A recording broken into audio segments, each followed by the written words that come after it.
Terima kasih Dr. Iskandar dan Nur Intan. Assalamualaikum warahmatullahi wabarakatuh dan selamat pagi. Kita dipertemukan lagi Auda pagi ini untuk berkongsi antara maklumat dan juga satu bahan visual yang kami sediakan ya.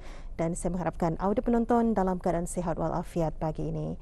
Baik, satu bahan visual kami sediakan, jadi kita terus saksikan pengisian untuk pagi ini.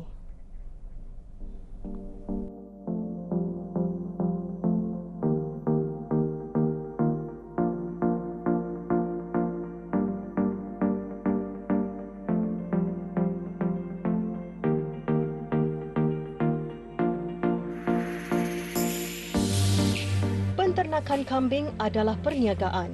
Ia merupakan satu bidang usaha yang menguntungkan sekiranya ianya dijalankan dengan bersistematik, terancang dan berterusan. Setiap komponen kambing mempunyai nilai pasaran tersendiri. Penternakan kambing adalah satu bidang usaha yang mencabar. Ia bukan saja menuntut keupayaan penternak untuk menyediakan makanan dan persekitaran sesuai, tetapi juga memerlukan sesiapa sahaja yang ingin menceburi bidang ini untuk sentiasa peka dan memahami tingkah laku serta keperluan aset hidup bernilai. Seperti yang dikongsikan oleh salah seorang penternak kambing yang lahir pada tahun 1982, Haji Muhammad Rosfazila, Haji Yusli. Rutin harian memang akan turun ke kandang kambing untuk memeduli makanan binatang yang diternak. Sebagai seorang penternak ini, biasanya kerutinan kami penternak kambing ini ialah membagi makan ke dia sebelah pagi sekali dan sebelah petang sekali sekurang-kurangnya. Tapi kalau ada masa sebelah tengah hari dibagi makan dengan makanan tambahan. Biasanya pagi dan petang itu kami bagi makan rumput saja, rumput hijauan ataupun daun-daunan, dan tengah hari kami bagi makan makanan suplemen itu kena panggil pellet lah ataupun hampa soya untuk menambah protein ataupun keperluan dalam badan kambing itu. Ya, ada berbagai-bagai jenis rumput ni untuk kambing ini, tetapi setiap jenis itu ada kelebihannya, khususnya dari segi kadar protein yang ada di dalam rumput itu sendiri. Tapi kami di sini Erpa Agropram biasa memberikan rumput Napier, dan Napier ni dan juga rumput liar kami campur untuk memastikan ada keseimbangan di dalam keperluan kambing itu. Dan jenis-jenis rumput ini kami proses kami menggunakan mesin chopper untuk memastikan tiada pembaziran di dalam palung kambing ini. Kalau ia makan, kalau ia dibagi luan-luan dengan rumput itu, biasanya ia akan membazir, membuang ke bawah. Tapi kalau dicoba, dipotong-potong, alhamdulillah setakat ini kurang pembaziran lah. Penat lelah memang akan dirasa oleh sesiapa sahaja, terutama yang berkecimpung dalam bidang keusahawanan. Walaupun masih dalam perkhidmatan bertugas, beliau masih dapat mengatur masa pelaksanaan kerja menternak dan keluarga. Semuanya diharungi demi mencapai tujuan ketika bersara nanti. Kambing-kambing berkenaan diternak sepenuhnya di dalam kandang, iaitu fully intensif, kerana beliau memikirkan kawasan tanah di persekitaran tidak begitu sesuai, terutama ketika musim hujan. Sebenarnya ada 3 jenis ni cara menternak kambing ini. Yang pertama ia secara tradisi iaitu dilepaskan saja di ladang-ladang ataupun kawasan-kawasan luas. Yang kedua semi intensif kena panggil. Semi intensif ini ia pagi kadang-kadang ataupun petang kadang lepaskan, dan malam ia dimasukkan dalam kandang. Dan yang ketiga ialah fully intensif. Artinya setiap masa ia berada di atas kandang. Ketiga-tiga ni ada sebabnya, kerana kalau mengikut pengalaman, kalau fully intensif ini ataupun ia disimpan sepenuh masa di dalam kandangan ini dia turun ke tanah, risiko untuk dijangkiti ataupun berpenyakit itu lebih minima ataupun kurang kerana ia terdedah kepada cacing, ulat-ulat yang ada di tanah. Karena kalau mengikut pengalaman saya, kawasan saya menternak ni tanahnya jenisnya lembap, jadi tidak sesuai untuk dilepaskan. Kerana kalau lembap ni banyak cacing-cacing tu berkeliaran, jadi takut termakan cacing yang hinggap arah rumput itu kan, dan kukunya juga boleh jadi penyakit kuku. Jadi itulah sebabnya saya memilih untuk menternak kambing ini sepenuh masa di kandang. Jadi kami angkatkan makanan saja di kandang ini. Kambing ini ia jarang tuan sebenarnya, cuma yang selalu ini kecacingan. Kalau ia kecacingan, ia punya najisnya tu akan cair ataupun nicaknya katanya.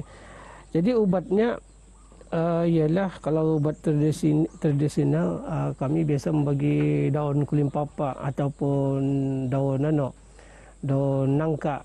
Itulah saja biasa saya bagi, pasal saya menggunakan bahan-bahan yang ada di sekeliling kandang saya ni. Mana yang ada itu yang saya gunakan. Jarang saya menggunakan dari luar.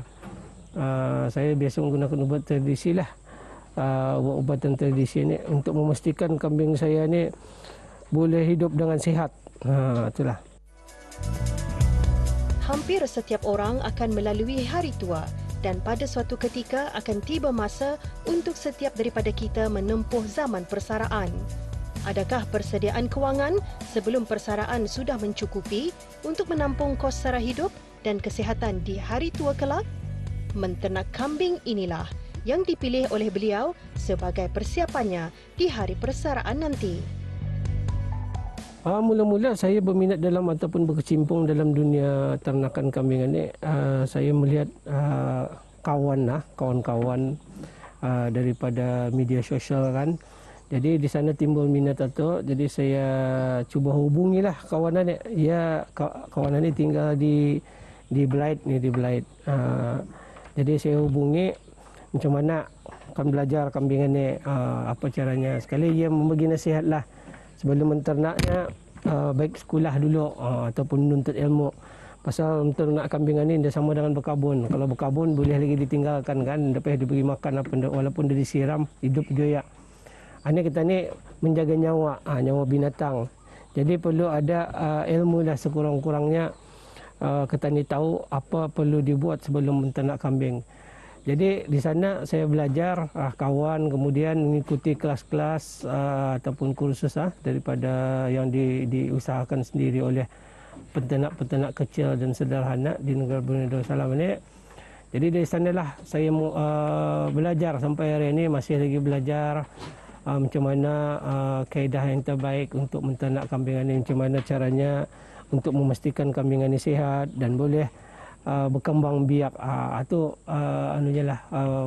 asal usulnya mulanya saya menternak kambing ini. Dan alhamdulillah masa ini kami ada grup lah, ada 20 lebih orang peternak kecil dan sederhana ini kan, dalam lingkungan 30 ke 50 ekor kambing itu. Memang saya punya cita-cita akan mengembangkan dalam perusahaan kambing ini secara berkeluarga saya lah, ataupun kecil dan sederhana.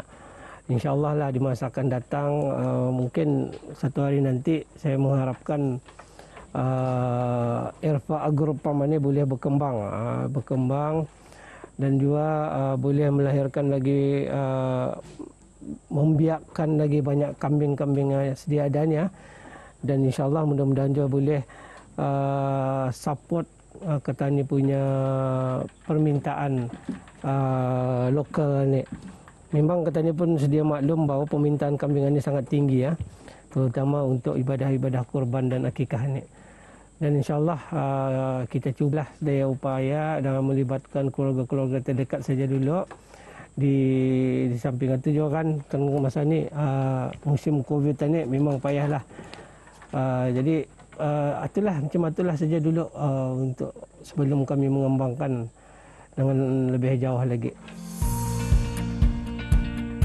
Tanpa mengira umur dan kerjaya, belajar menternak kambing merupakan satu usaha baik semasa usia muda untuk persediaan di hari bersara nanti. Itulah Auda, bahan visual yang dapat kami sisipkan pagi ini, keringat seorang peternak kambing. Jadi mudah-mudahan ianya menjadi satu persediaan untuk kita ni semua untuk memikirkan apa yang bakal kita ni lakukan setelah bersara nanti. Banyak lagi aktiviti ataupun kegiatan yang boleh kita ni laksanakan selain daripada menternak kambing. Mungkin Auda lebih memilih untuk berkebun, jahitan, kraftangan dan sebagainya. Jadi apapun, saya doakan semoga dipermudahkan dalam kita ni menjalani kehidupan di masa akan datang. Baik, untuk seterusnya Auda, kita akan kongsikan info mengenai laporan pemantauan air banjir daerah Tutong yang kita terima pagi ini 30 Ogos 2021. Jalan Bangkuru saat ini keadaan jalan ianya tidak boleh dilalui oleh kenderaan jenis salun. Jalan Kuala Ungar boleh dilalui oleh kenderaan jenis salun. Jalan Rambai boleh dilalui oleh kenderaan jenis salun. Jalan Rumpau ianya juga boleh dilalui oleh semua jenis kenderaan. Jalan Bampangan tidak boleh dilalui oleh kenderaan jenis salun. Dan manakala Jalan Kecil Layong Mukim Lamunin boleh dilalui juga oleh kenderaan jenis salun.